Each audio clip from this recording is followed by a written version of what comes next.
I paced across my hotel room, swirling a glass of gin, lost in thought. Tomorrow I had a meeting with the Louisiana Bank to view the old school that Robert Jennings had looked into. When I told them I was interested in buying the place, they were a little surprised. And when I heard there was next to no interest in the place, well, I was surprised as well. The house, albeit dilapidated and in need of repair, was beautiful. The woman I spoke with on the phone informed me that the old school had become somewhat of a local spook story for the townspeople.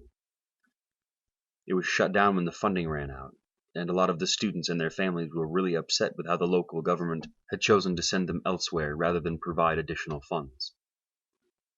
After that it went on the market, but I guess no one felt quite right about taking something that had done such good for all those children. Fast forward a few bad storms and no maintenance later, and the place had become like a paranormal attraction. Although no real activity had ever been documented there. I took a long sip of gin and gulped it down. I couldn't believe how accustomed to this shit I've become. While I wasn't much of a drinker before, I'd always had a taste for whiskey. Now this is all I can fucking drink. The hotel room I was staying in was dark and musty. My bank account was starting to run low now that I've been living without income for more than 2 months, and I sure couldn't afford to spend it lavishly. I thought about writing some prescriptions and selling them, but I just couldn't bring myself to do it. The money'd be great to have, but I refused to turn my back on who I used to be. Who knows? Maybe this school will offer some new information I can use to fucking kill Ubloo. Kill? I shook my head. It's a fucking voodoo curse. How the fuck do you kill a voodoo curse? I put my hands against my dresser and leaned forward over my glass of gin, watching the ice cubes bobble and clink against the sides. Doctor? It came from behind me. I spun around so fast I nearly fell, and my eyes had to adjust to the rapid movement. Before me, someone was beginning to come into view. It was Andrew. We stood there and stared at each other. He had on a plain black shirt and jeans. His hair was messy and tangled, and his once familiar bright green eyes were replaced by balls of pure white. Doctor, why are you here? He spoke again. My words caught in my throat, but I finally managed to push them out. I'm trying to find a way out, Andrew. I'm trying to beat it. I'm trying to beat Ubloo. Andrew slowly shook his head at this. You can't beat Ubloo, Doctor. You can't, he said. Ubloo is always there. Always waiting. Always watching. We stood in silence, my stomach churning in depression and nervousness. Well, I have to try, Andrew. I finally spoke. I have to try because I can't let this happen to someone else. I can't. And then I saw it. It slunk out of the shadows behind Andrew with slow, almost clumsy movements. Its skin was slick and gray, pulled taut against its body, and I saw every bone and muscle twitch and move as it hobbled over on its 6 long legs. It had to be at least 6 feet tall, probably more, and this was hunched down on its knees. Its big round head and those deep black eyes stared right into me. And while it had no pupils, I could tell it was watching my every move, examining me. The long trunk that dangled from its head swayed back and forth as it walked, as if it hung limp. It stopped just behind Andrew as he began to speak again. It will happen to someone else, Doctor. There's only one way out now. Ubloo's trunk reached up and pressed itself into Andrew's ear. And then I saw its long, thin black tongue emerge from Andrew's nose, and he let out a shrill scream. I covered my ears with my hands and slumped down against the dresser. Andrew's flesh began sloughing off his bones in sloppy chunks, dropping like candle wax and exposing his skeleton and muscle tissue. He continued screaming as his body turned into a soupy pile at his feet. I watched as his face melted and revealed his jawbone. and then I heard a sharp twang and saw his jaw muscles snap, and the bone fall crooked at an angle, all the while screaming in agony. I can't!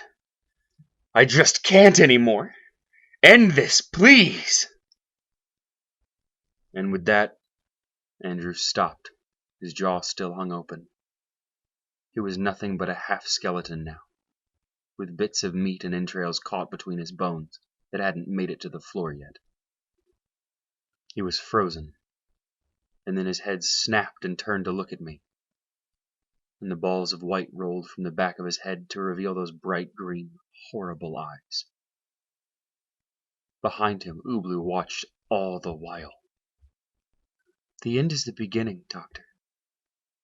And then his skeleton shattered, and his remains fell to the floor in the mound of flesh and bile he left behind. And Ubloo's trunk fell and dangled below his head. And I heard him say it. Ubloo! My legs were tangled in my bedsheets like knotted wood. I lay in a pool of cold sweat, panting, staring up at the dark ceiling as the outline of a cold light fixture came into focus. I lay there panting for a while. Once I'd caught my breath, I stood up and walked over to my dresser and opened one of those drawers. Inside lay a pill bottle, and beside that lay my revolver. While I still held hope of finding a way out, a way to rid myself of this curse, a small rational part of me remained. There might truly only be one way out. I pulled out a full bottle of Adderall and popped 3 into my mouth. I grabbed an almost empty bottle of gin and downed the rest of it. I turned and looked around the room. Nothing. I flicked the light on and checked my watch. 4:37. It's time to pack. I made it to the bank just after 7 a.m. It wouldn't be open for another hour or so. So I pulled out one of the many pints of gin I now kept in my car and emptied some of its contents into my coffee. The first sip burnt my tongue, but I just didn't fucking care anymore. There are worse things than a burnt mouth. I kept thinking about what Andrew said. If it was Andrew. Could it have been the Ubloo speaking to me? It made no sense. If it can tell me to wake up every damn time, why would it want to fabricate a vision of Andrew to talk to me? Hearing that fucker talk would be much more freaky, in my opinion. I met the woman who was going to show me the school at the door. Her name was Linda. She was middle-aged, with brown hair and freckles, and had a brilliantly white smile. I took the time to really clean up my appearance for this meeting. If I was going to look like someone buying this house and squeeze information out of her, I'd have to play the part well. My hair was neatly combed, and I trimmed down and cleaned up my haggard beard. I put on some of my old work clothes that I ironed the night before, and even put a little spritz of cologne on. Truth be told, it kind of felt good to dress up a bit. We took her car to the school, which was only a few blocks from the bank. When we pulled up, I got an eerie feeling in my stomach. The way you feel when you see someone you've only seen in pictures before. I felt like I knew this place already, with the amount of studying I'd already done on it. Now, it may not look like much now, but this used to be a real beauty, I tell you, she said as she walked up to the big iron gate. She pulled a key ring from her purse with 3 keys on it and fumbled through them. I watched her carefully. There were 2 gold keys and 1 silver one. She settled on the silver one and slipped it into the gate's lock. I looked up at the fence and inspected the sharp spikes at the top. It wouldn't be ideal to climb over, but if done carefully, it was certainly doable. The yard is a little overgrown right now. We usually send someone out to mow it once every few months and check out the place. Make sure no one's messing with it. We walked up the walkway and ascended the front steps. They creaked under our feet as we made our way to the door. From the same key ring, she gripped one of the golden keys and slipped it into the lock. The door opened inward and she began heading in. So here we have the foyer, and as you can see, there's an old open floor with high ceilings, which is all the rage nowadays, she said as she shut the door behind me. The house truly was beautiful, and I can understand why it was easy for Robert to play the acquisition off as a good investment. Linda showed me the rest of the house, which was bleak and dusty. The floorboards creaked where we walked, and evidence of water damage littered the walls and ceilings. Most of the first floor was classrooms, with the exception of a small kitchen that the teachers must have used as a break room. Upstairs was the dean's office and more classrooms. I kept walking through the house, only half listening to what Linda was telling me, the other half just waiting for something to jump out. But nothing did. I was hitting a dead end. I had followed clues all the way up to this point, and now I couldn't help but feel lost and alone. When we were done viewing the house, I went back to the bank with Linda to go over some of the documents and talk numbers and such. I took a seat in her office opposite her desk. She put her purse down and went to go get us some coffee. And when she got back, she sat down and pulled out the paperwork. We're asking a minimum of $685,000, with all fees in the exchange for the deed covered on your end. There's also a broker's fee of $10,000, but to be honest, I can see the bank waiving that if you commit. They're pretty adamant about getting rid of this property. When she finished speaking, she slid the paperwork over for me to look at. I pretended to read it and then sat back in my chair. $685 sounds doable, I said. Although a similar home would go for almost double that on the market right now, especially one with this square footage and architecture. Linda knew what I was saying before I even said it. It's just that I'd heard some rumors about this property while I was in the area. And while I'm certainly skeptical, I'm also understandably curious. Linda sighed, despite my generous wording of the inquiry. Well, I can assure you there's nothing to be worried about with this property. When the school was shut down, they sent the students to public schools, which a lot of the parents weren't happy about because there was still a lot of racial tension. The parents begged us for funding, but it was just too expensive to keep it going. They chased off some of the first potential buyers. The house stayed vacant for a long time, and then the story started. After that, it's pretty difficult to sell a house, especially one that has sustained damage like that and has bad blood behind it. I nodded. Made sense. Part of me was hoping that there would be a story to go off of, but all I ever found was the usual run-of-the-mill tall tales. People seen in the windows, people going in and never coming out, etc. Well, I'll have to speak with my wife about this and see what she thinks. Saying that just felt weird. I took a sip of my coffee. It had cooled down to a drinkable temperature, which made me feel a little bit better about what I was about to do. Of course, I understand, Linda answered with a smile. In the meantime, do you mind if I make a copy of... I reached my hand across the desk to grab the papers and dropped my cup of coffee so that it spilled onto Linda's shirt and lap. Oh my God, I'm so sorry. Oh! She stood up and looked around the room for something to wipe herself off with. Just 1 moment, please. She rushed from the room and I heard her heels pacing down the hallway. I'm so sorry, I called after her as my hands dug through her purse and found the key ring. I'm so clumsy, I should have warned you. I slipped the keys into my pocket and then pulled out the box of tissues I had hidden under my chair and placed them back on her desk. Oh, it's fine. She came back in with a roll of paper towels. Happens all the time, dear. Just let me get one of the interns to print you another copy of those agreements. Linda walked me out, and I apologized again for spilling the coffee. She said she hoped to hear from me soon. I waved to her from my car and couldn't help but chuckle as I pulled away, looking at the sight of her standing there with a big coffee stain on her blouse.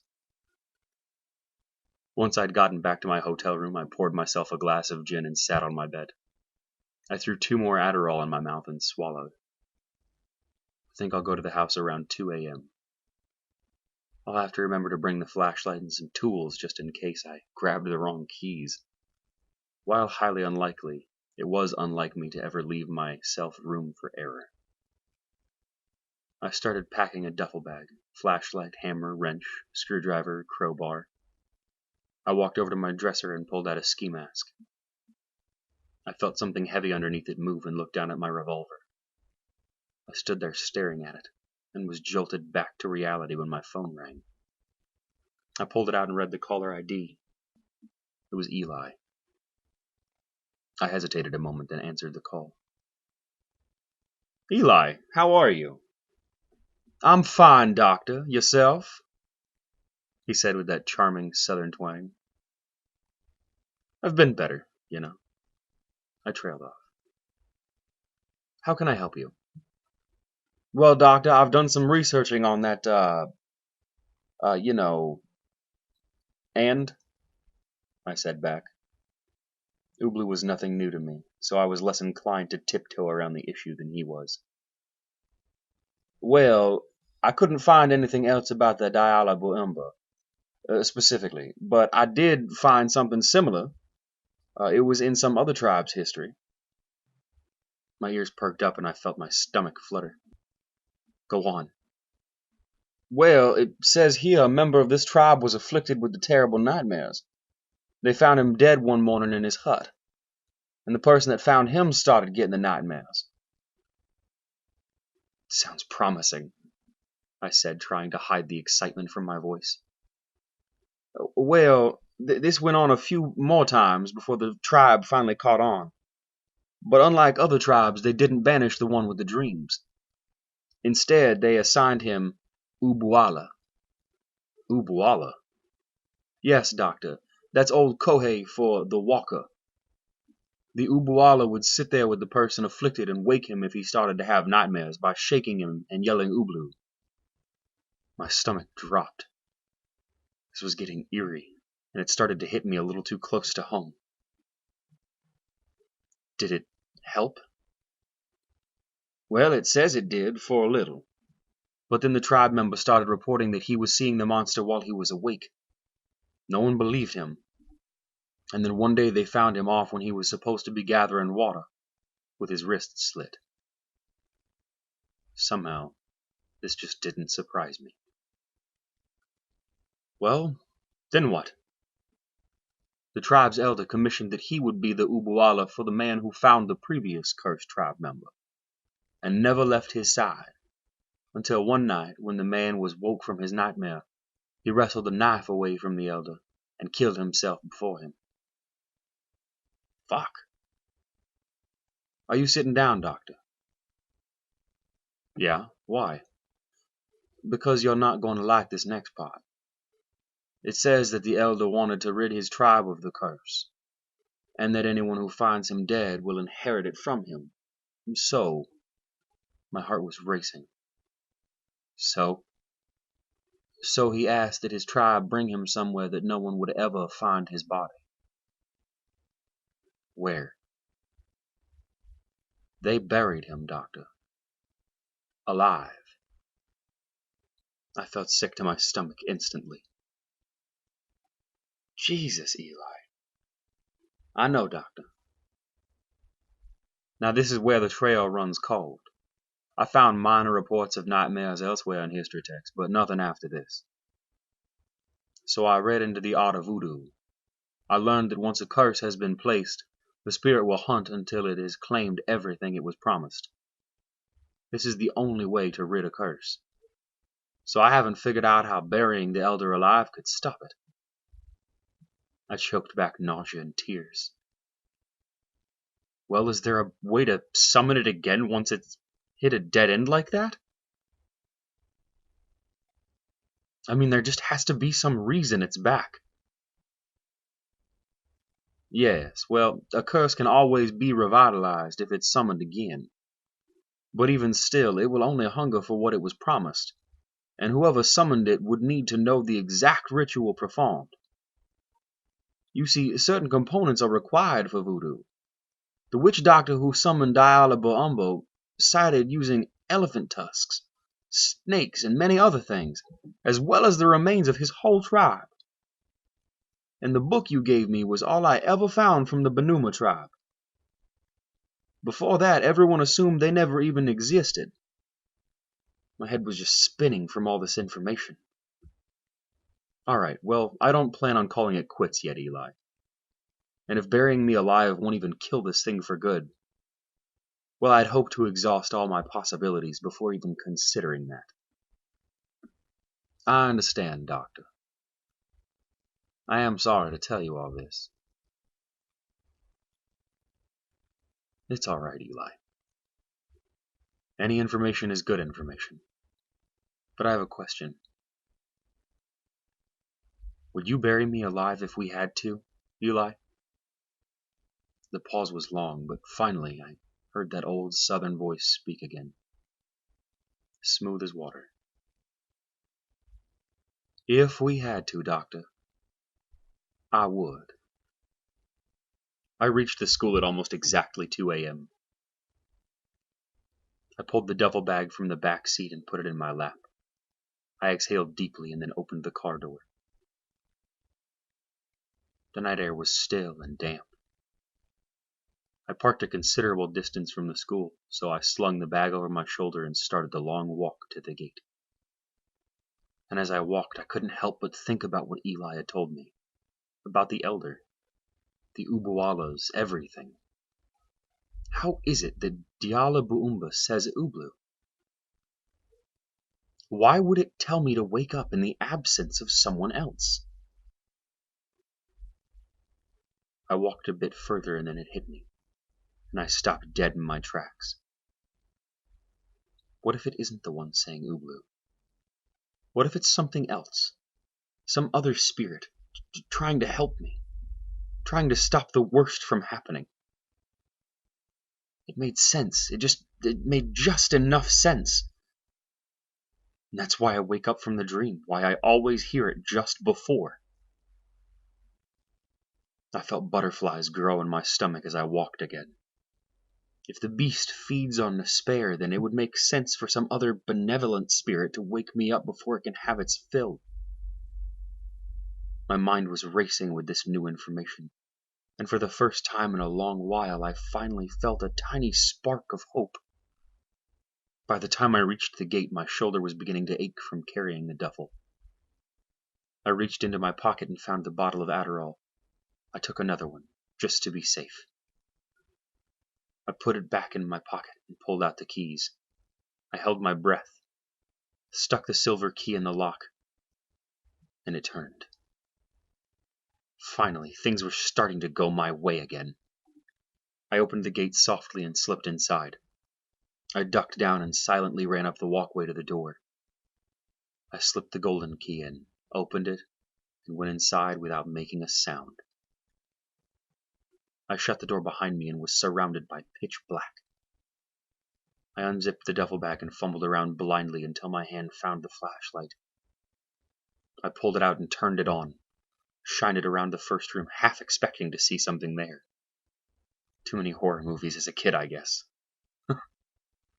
And then I began making my way through the house.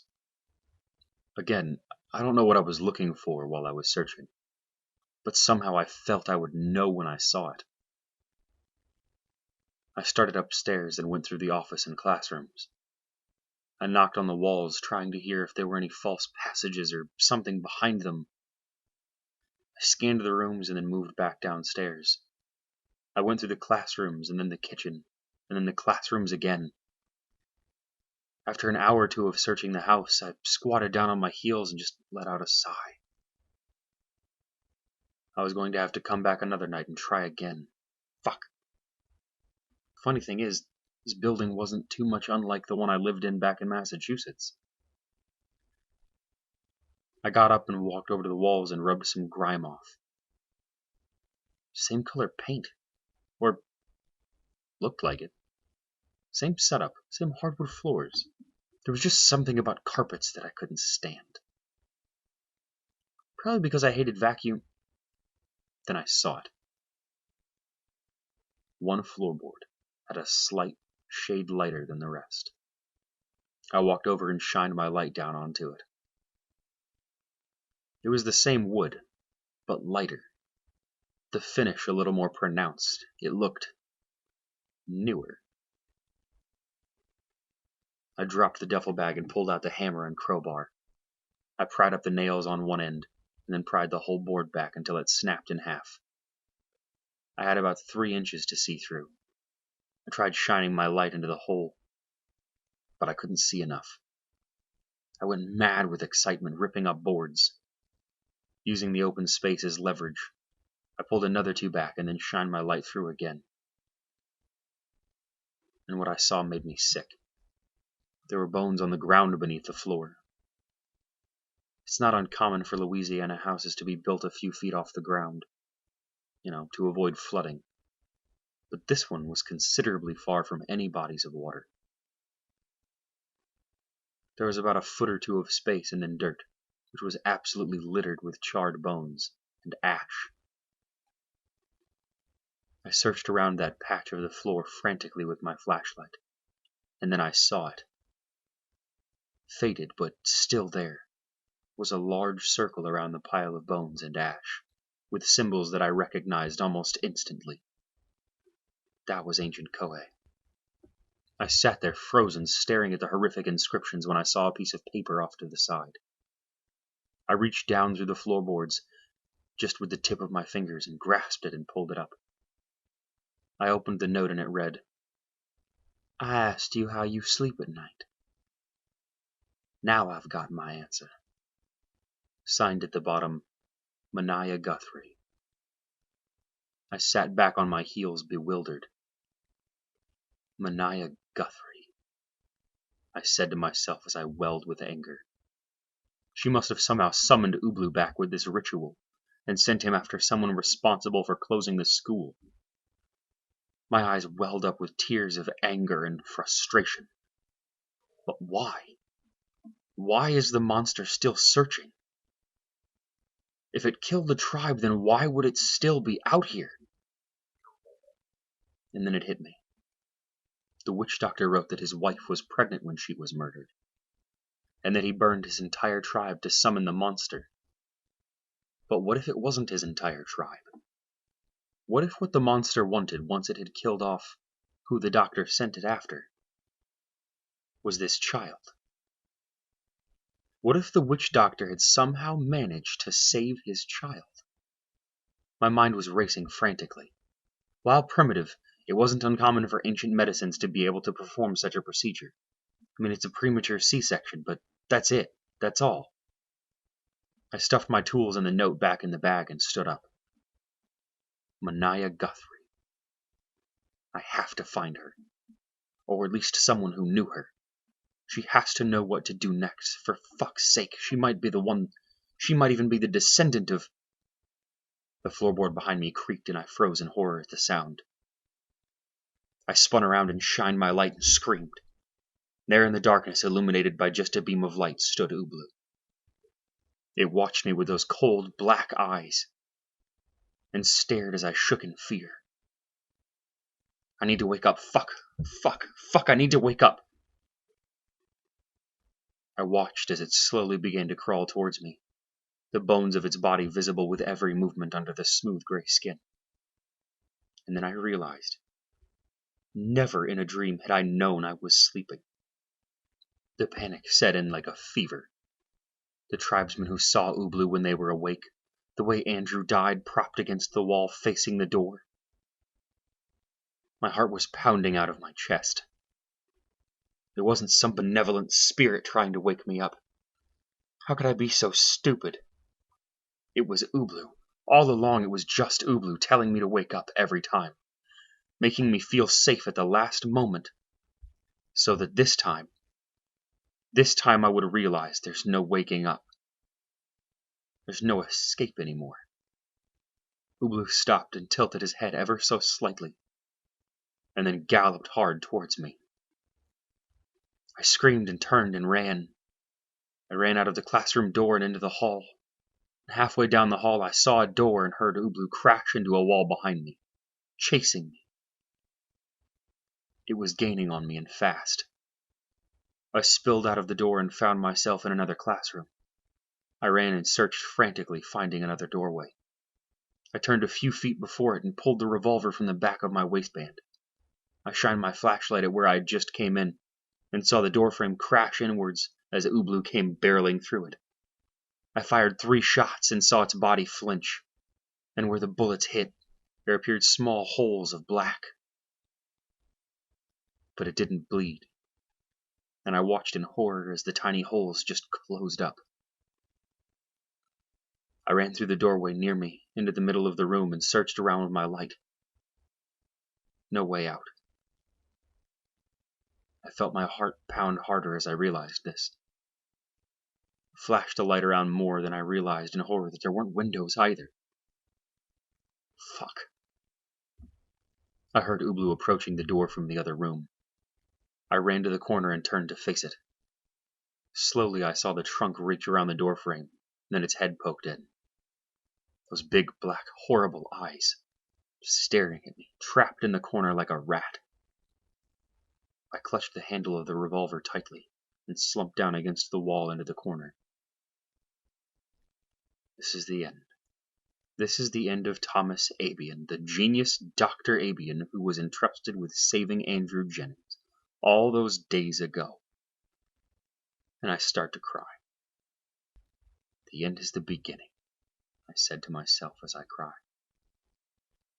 Ubloo entered slowly and started crawling his way across the room to where I sat. The end is the beginning. What a stupid fucking way to say it. I shook my head and tears fell into my lap. I could hear Ubloo getting closer now.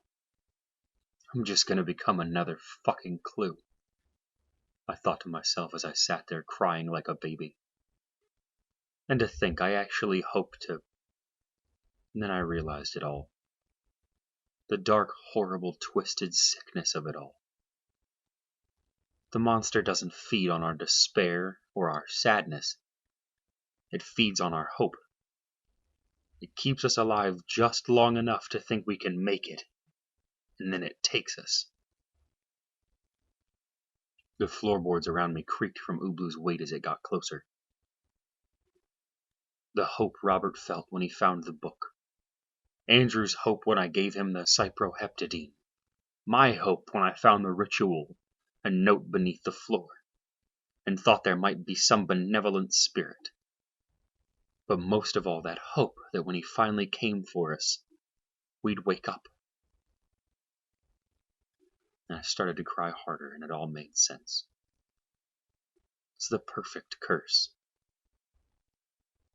It gets stronger the more you think you can beat it. After all, the end is the beginning. The end of my life is the beginning of its hunger for someone new. I opened my eyes and stared up at Ubloo. His head was just over a foot from where I last sat. It knew. Somehow it knew it was about to take what it came for. I should have let him bury me, I cried as I raised the revolver, placed the cold metal in my mouth, and felt my teeth hit the barrel as I sobbed. I opened my eyes just long enough to see its trunk reach forward, to see my pitiful reflection in those dark, empty eyes, to feel the trigger move beneath my finger, and a burst of light to fill that dark and lonely room. The last echo of a thought that some poor soul would find me here.